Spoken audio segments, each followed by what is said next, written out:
Bonjour à toutes et à tous. Nous allons voir ensemble une agence très importante qui présente des particularités par rapport aux autres agences du médicament, à savoir l'Agence européenne du médicament, l'EMA. D'abord, il faut comprendre le système européen de régulation des médicaments et de combien d'États membres il est constitué. Donc, on sait que l'Union européenne est composée de 27 États membres, dont vous voyez ici les noms. Mais l'espace économique comprend les 27 États membres plus 3 pays de l'Association européenne de libre-échange, à savoir l'Islande, le Liechtenstein et la Norvège. Donc, en tout, nous aurons 30 pays qui font partie de cet espace économique européen, plus la Commission européenne, plus le maire. Donc, c'est un réseau un petit peu unique avec 50 autorités réglementaires qui sont issues de tous ces pays et agences. Quelles sont les caractéristiques de ce système européen? C'est d'abord l'intérêt ou l'objectif, c'est la coopération et la partage d'expertise et d'informations en matière d'évaluation des nouveaux médicaments et des nouvelles données de sécurité. Donc, dès qu'on a une nouvelle donnée de sécurité dans un de ces pays, eh ben, ça va être transmis dans tous les autres pays. Le signalement va se faire dans tous les autres pays et ça va déclencher une réévaluation globale. Et donc, on va gagner beaucoup de temps par rapport à ça. Tous les États membres se doivent de respecter les mêmes règles et obligations, c'est tout à fait normal. En matière d'autorisation et de surveillance des médicaments, c'est tout à fait normal pour qu'on puisse, comment dirais-je, avoir la même information, il faut standardiser, j'allais dire. Et le phénomène, l'information doit être, le processus d'évaluation doit être transparent. Voilà, pour qu'on puisse travailler de manière, si vous voulez, standardisée partout dans l'Europe. Maintenant, nous allons voir quelles sont les voies d'autorisation de mise sur le marché en Europe. Il y a d'abord la procédure centralisée. Cette procédure permet la commercialisation d'un médicament sur la base d'une évaluation unique à l'échelle de l'Union européenne. C'est-à-dire que quand il y aura octroi de l'AMM, elle sera valide dans toute l'Union européenne. C'est ça l'avantage. Donc l'entreprise pharmaceutique va soumettre à l'EMEA une demande unique d'autorisation de mise sur le marché à travers les comités, vous allez les voir tout à l'heure, les comités qui composent l'EMEA, donc en fonction du type de médicament, ces comités vont statuer, vont émettre des recommandations, transmettre ces recommandations à la Commission européenne qui, elle, va décider d'octroyer ou non une AMM. Cette AMM, elle est, comme je l'ai dit, centralisée et elle va être valide dans tous les États membres de l'Union. Quels sont les médicaments concernés par cette procédure centralisée? D'abord, elle est obligatoire dans les cas suivants. Les médicaments à usage humain contenant un nouveau principe actif destiné à traiter le VIH ou le syndrome immunodéficitaire acquis, le cancer, le diabète, les maladies neurodégénératives, les maladies auto-immunes et autres dysfonctionnements immunitaires, les maladies virales. Donc toujours un nouveau principe actif. Mais aussi les médicaments dérivés de processus biotechnologiques tels que le génie génétique, les médicaments de thérapie innovante, les médicaments orphelins utilisés dans les maladies rares, les médicaments vétérinaires destinés à être utilisés comme améliorateurs de performance pour éventuellement accroître la croissance ou la productivité. Donc en général, c'est toute molécule innovante ou tout principe actif nouveau pour traiter des maladies et des pathologies lourdes. Ça, c'était pour la procédure centralisée. Maintenant, il faut savoir que dans la grande majorité des cas, dans la majorité des médicaments autorisés dans l'Union, ne relèvent pas justement d'une procédure centralisée, mais d'autres procédures par des autorisations nationales émises par les autorités nationales compétentes dans un ou plusieurs États membres. Ça permet donc il y a plusieurs types de procédures. On commencera par la procédure décentralisée. Donc elle permet, cette procédure, à un médicament d'être autorisé simultanément dans plusieurs États membres de l'Union dans les cas suivants. S'il n'est pas encore autorisé dans un pays de l'Union, c'est clair, et s'il ne relève pas, s'il ne relève pas du champ d'application de la procédure centralisée. Ce ne sont pas les médicaments innovants, les nouveaux principes actifs traitant des maladies lourdes, des pathologies lourdes. On n'est plus dans le champ d'application de la procédure centralisée, on va appliquer la procédure décentralisée.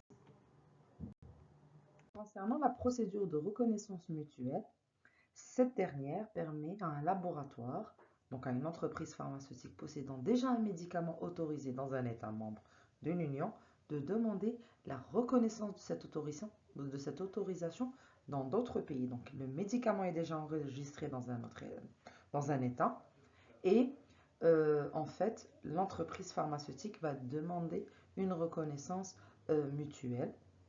Ça permet aux États membres de s'appuyer sur les évaluations scientifiques des autres États membres. Donc on va gagner beaucoup de temps également ici, puisque on ne va pas évaluer tout le dossier depuis le début, étant donné qu'il a été déjà enregistré dans un État membre. Et ce point qui est très important, quel que soit le mode d'autorisation utilisé, les règles et les exigences applicables aux médicaments sont identiques dans toute l'Union européenne. C'est ce qui nous permet justement de faire une procédure décentralisée et de faire une procédure de reconnaissance mutuelle parce que les exigences sont les mêmes. Donc on fait confiance à l'État qui a enregistré le médicament.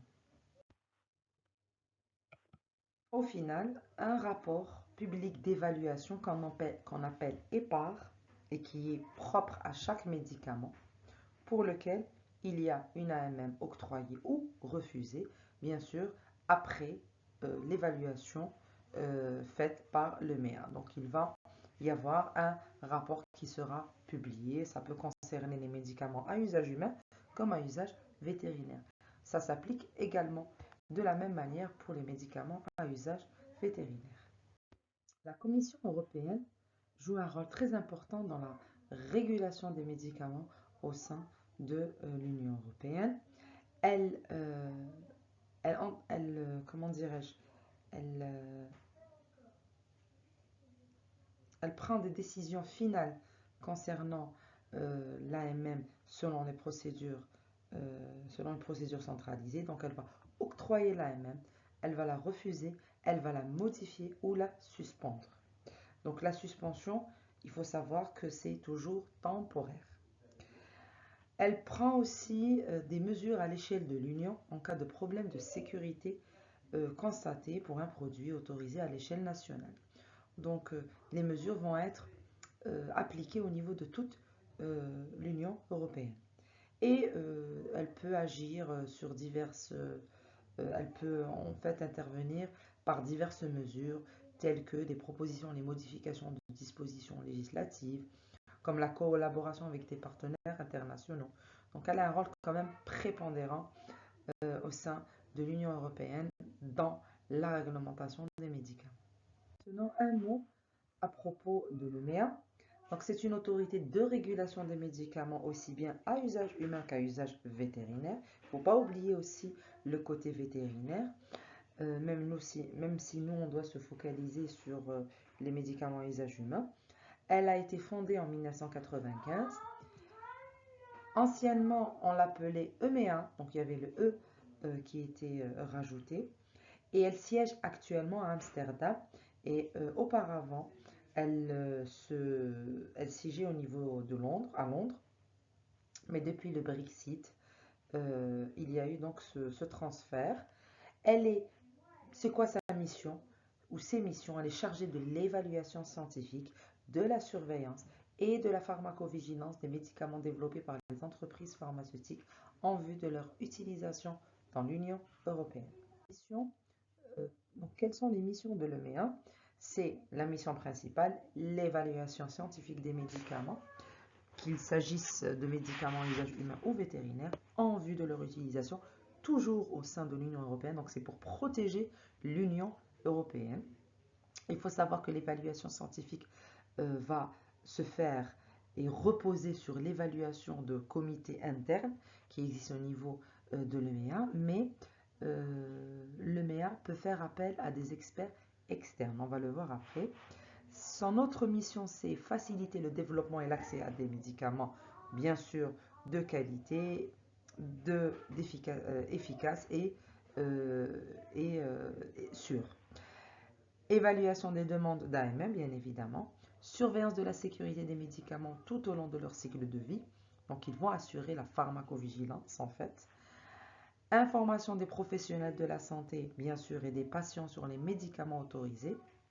Il y a dans leur site web, qui est bien sûr d'accès libre, il y a les versions publiques qui sont donc disponibles et d'accès au grand public, d'accès libre au grand public sur les rapports d'évaluation scientifique. Bien sûr, il n'y a pas tout le détail, mais il y a beaucoup de transparence, c'est-à-dire on peut trouver ces informations en libre accès et les consulter sans aucun problème.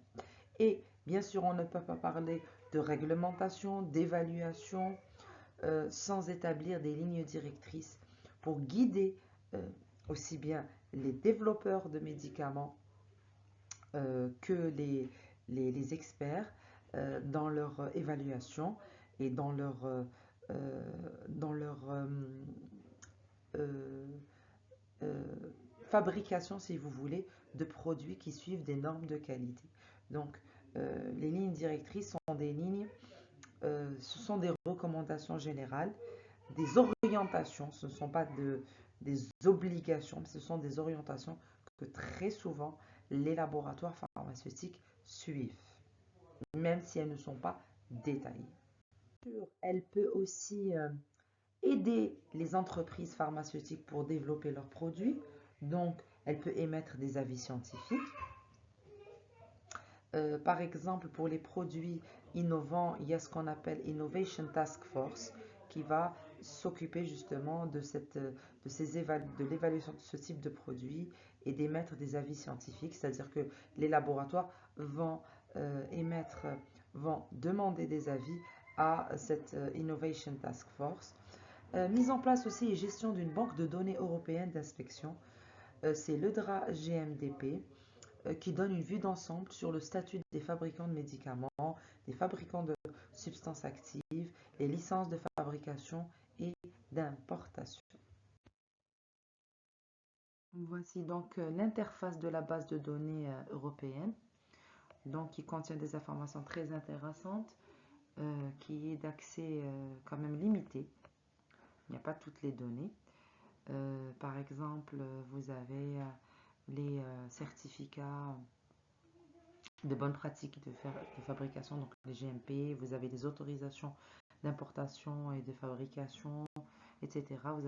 C'est une bonne base de données à consulter. Je vous invite à la consulter. Autre, autre mission importante, ce sont les essais cliniques qui vont se faire au niveau de l'Union européenne. Donc, l'agence européenne va veiller à l'application des normes de bonnes pratiques cliniques et à la traçabilité de ces essais cliniques via une base de données, le DRACT, qui a été conçue en 2004. Le DRACT pour European Union Drug Regulating Authorities Clinical Trials Database. Là aussi, vous avez des informations sur les essais cliniques qui ont été validés au niveau de l'Union européenne. À consulter également. Maintenant, qu'est-ce qui ne relève pas des prérogatives de l'EMEA? Vous avez les missions suivantes. Évaluer la demande initiale d'AMM de tous les médicaments de l'Union européenne. On sait que la grande majorité des médicaments disponibles au niveau de l'UE sont autorisés plutôt à l'échelle nationale. Évaluer les demandes d'autorisation d'essais cliniques. Évaluer les DM.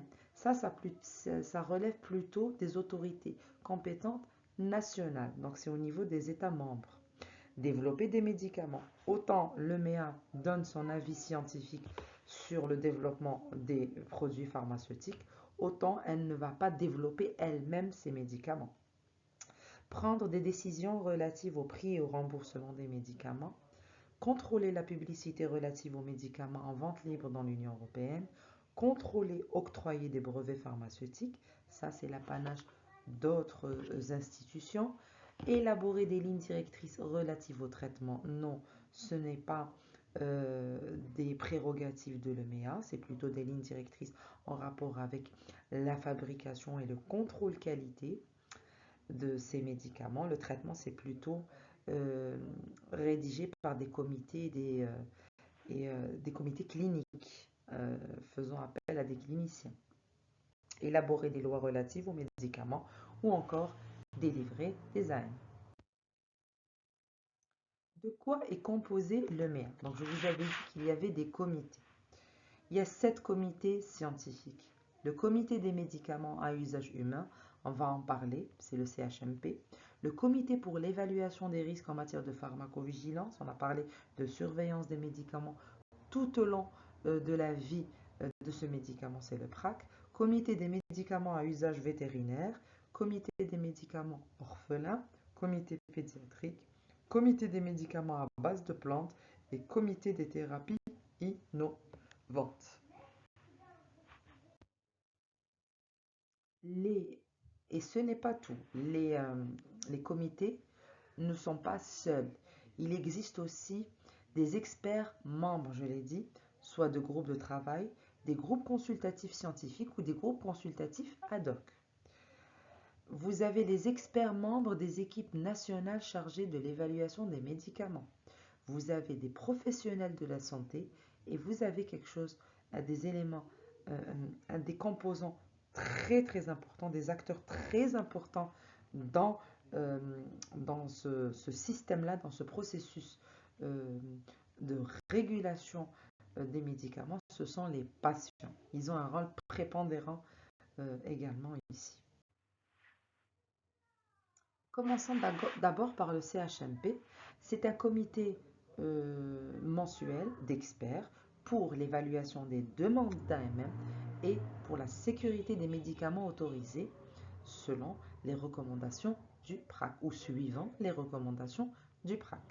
Donc, ils vont évaluer les demandes d'AMM et ils vont évaluer les recommandations émises par le PRAC après des réévaluations ou suite à des réévaluations de la balance bénéfice-risque. Concerne les médicaments enregistrés selon une procédure centralisée, mais peut évaluer des médicaments autorisés au niveau national qui ont été adressés à l'EMEA en vue d'une prise de position harmonisée dans toute l'Union. Donc c'est ce qu'on appelle les procédures d'arbitrage. Donc ils peuvent jouer un rôle important même quand il s'agit d'une procédure nationale.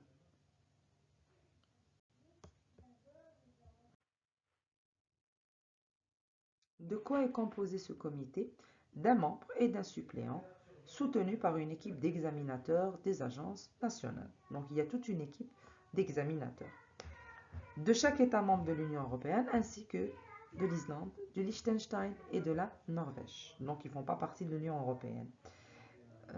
Nous avons aussi 5 experts de l'Union européenne dans différents domaines, selon vraiment l'évaluation qui est demandée. Ça peut être un expert au niveau du domaine statistique, de la qualité des médicaments, etc. Donc, comment est structurée l'évaluation?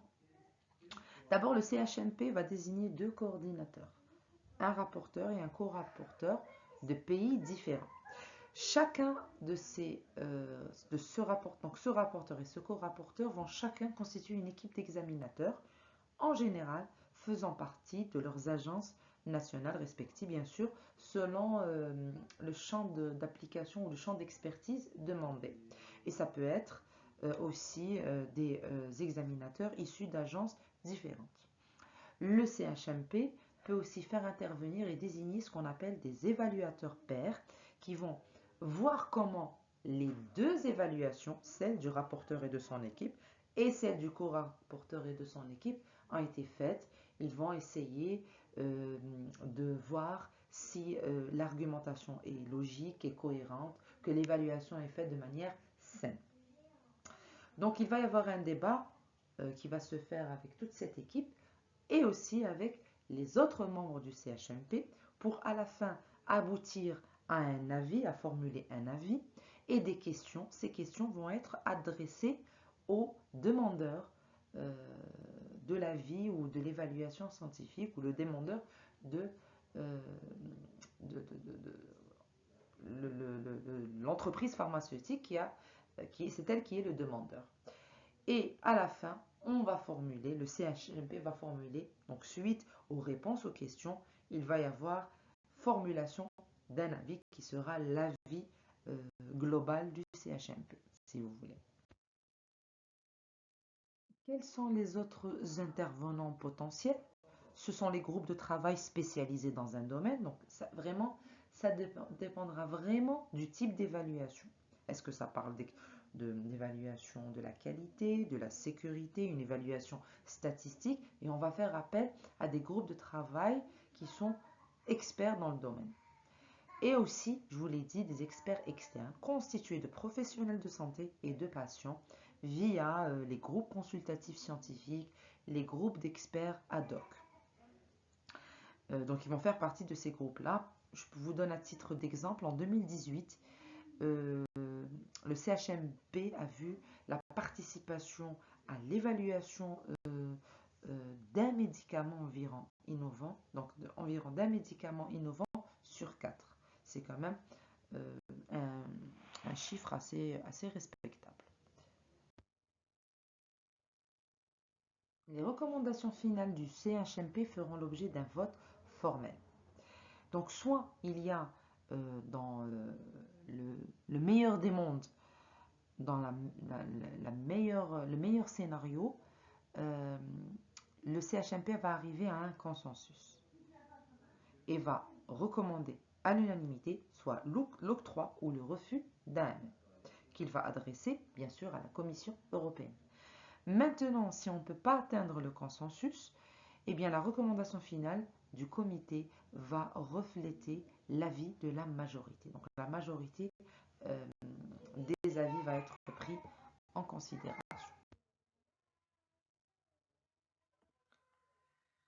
Passons maintenant au PRAC, donc au comité pour l'évaluation des risques en matière de pharmacovigilance. C'est un comité également mensuel chargé de la détection, l'évaluation et la minimisation, ainsi que la communication des risques liés aux effets indésirables des médicaments.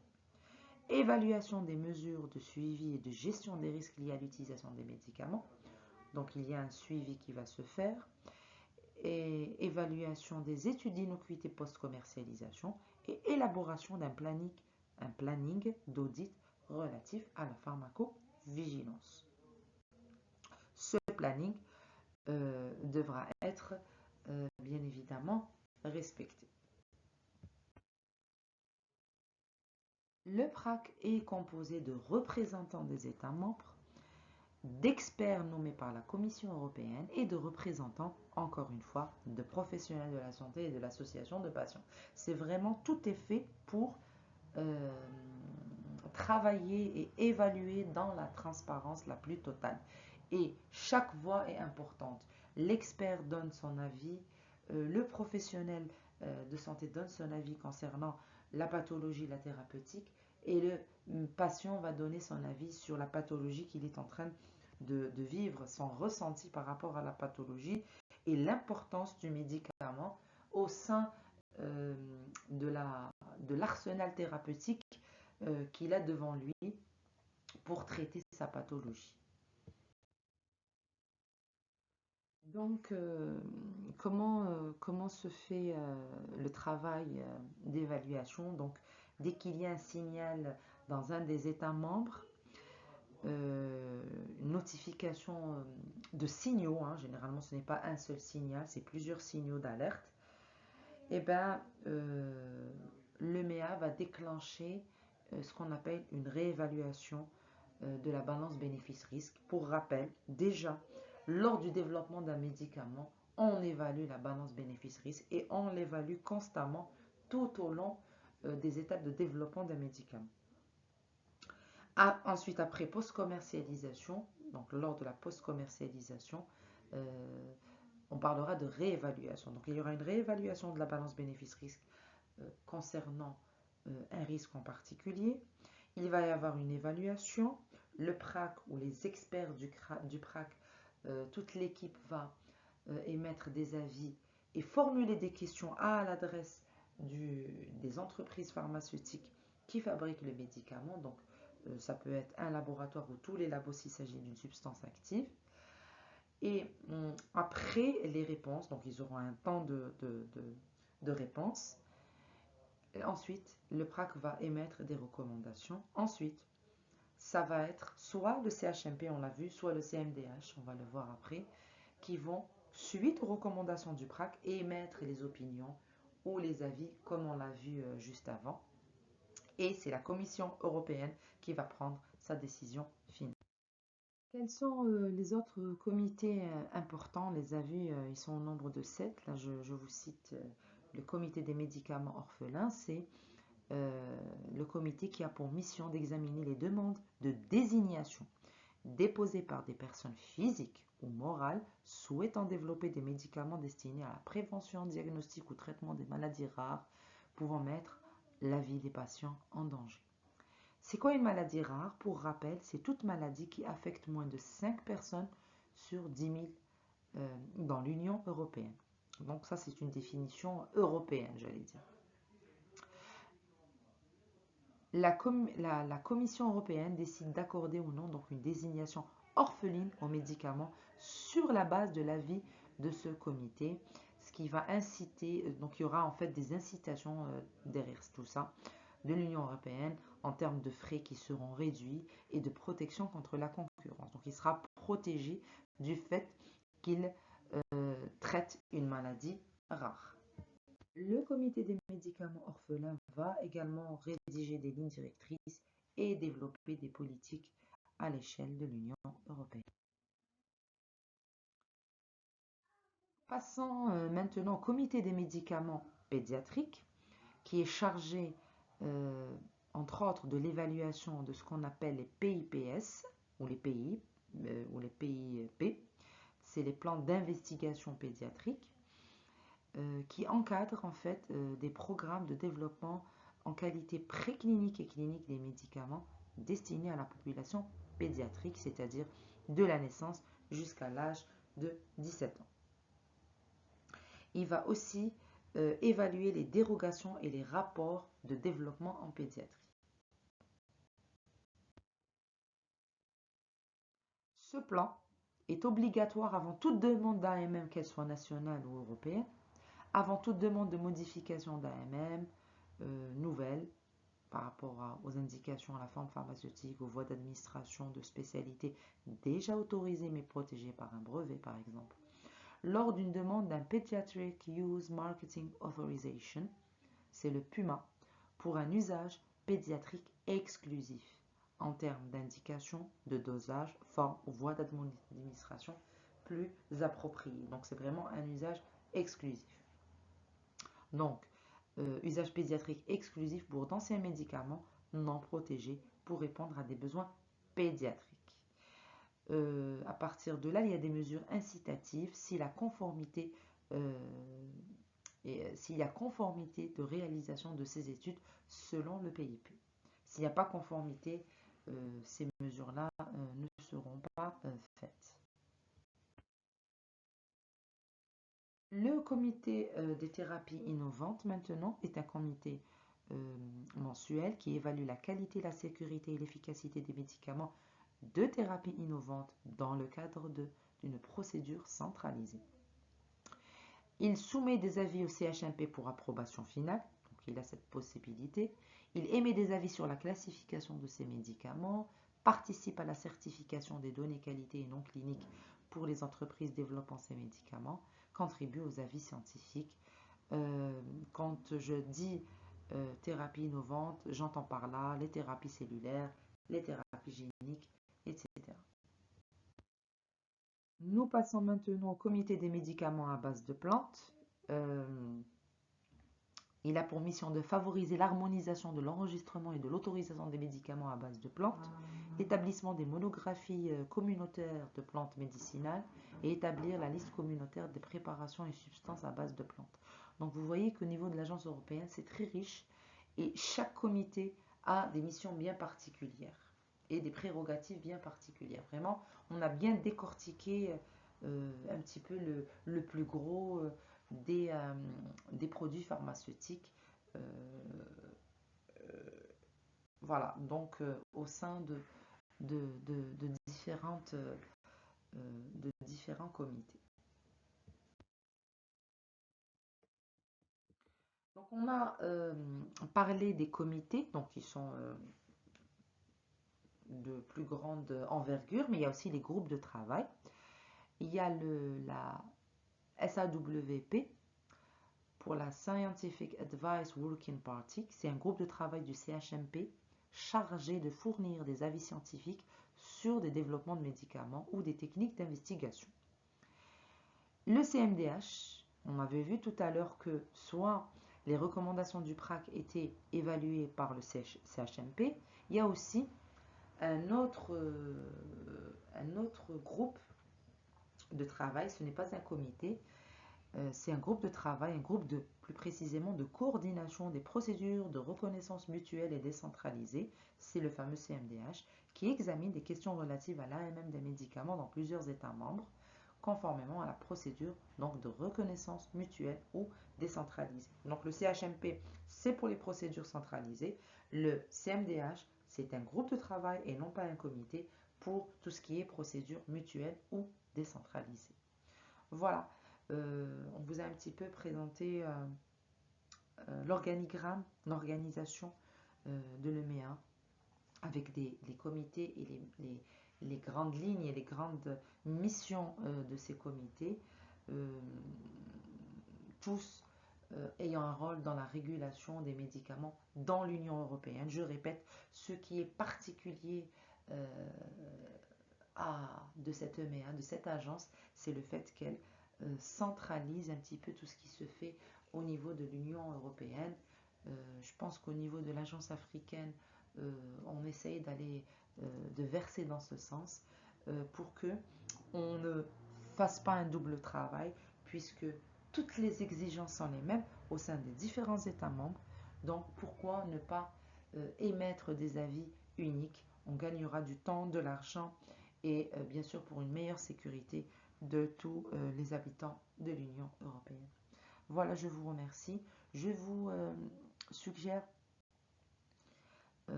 et vous propose aussi de faire un enregistrement des questions. Je pense que ça sera plus simple d'enregistrer plutôt les principales questions auxquelles j'y répondrai avec plaisir. Je vous remercie pour votre attention et je vous souhaite bon courage.